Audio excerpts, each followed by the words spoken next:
এনেকুৱা ধৰণৰ 25 ড্ৰেছ গ'ল 25 ড্ৰেছ আহিল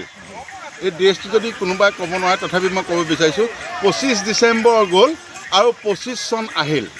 তাৰমানে এটা বছৰ গ'ল আৰু এটা বছৰ আহিল আমাৰ জীৱনৰ পৰা এটা বছৰ গুচি গ'ল মানে 2024 চনটো গ'ল আৰু যাওঁ কালিলৈ পৰহিলৈ ভিতৰত যাব আৰু আহি আছে 25 মানে ইয়ানি 2025 চন আহি আছে সকলোলৈকে নৱবৰ্ষৰ শুভেচ্ছা আৰু আন্তৰিক শুভেচ্ছাৰে নতুন বছৰৰ দিনবিলাক সুকলমে ধুনীয়াকৈ যায় বুলি আশা কৰি আজিৰ দিনটোত আপোনালোকলৈ আগবঢ়াইছোঁ এটি মধুৰ ধুনীয়া সংগীত আপোনালোকে বেয়া পালেও মই আজি গাবলৈ ভাল পাম यार हमारी बात सुनो ऐसा किन गान सुनो जिसने पाप ना किया है जो पापी ना हो जिसने पाप ना किया है जो पापी ना हो याके কৈ মই সামৰিছোঁ টেঙা পানী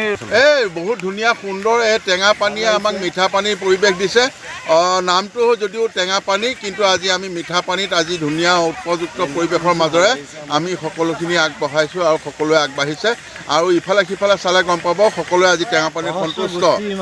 সকলো ধৰ্মৰ সকলো মানুহে আহি ইয়াতে উপভোগ কৰিছে আজি ইয়াতে ধুনীয়াকৈ ভাত এসাঁজ খাইছে অসমৰ ৰাইজলৈ কিবা আহ্বান কৰিব অসমৰ ৰাইজলৈ আহ্বান কৰিম যে প্ৰগতি পথত আগবাঢ়ি যাবলৈ সকলো দিশৰ পৰা সকলোৱে চেষ্টা কৰা উচিত আহি আছে আমাৰ 25 আৰু কোচিছ কৰা উচিত যিমান পৰা কোচিছ কৰা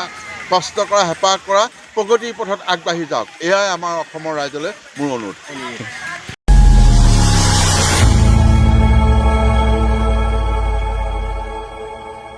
খবৰৰ আঁৰৰ খবৰ ব্ৰেকিংৰ হুলস্থুলৰ মাজত ৰৈ যোৱা সমাজৰ নেতিবাচক বহু খবৰ ৰাজনীতিৰ পৰা সমাজনীতিলৈ খেল জগতৰ পৰা কৃষি খণ্ডলৈ ছবি জগতৰ পৰা সাহিত্য চৰ্চালৈ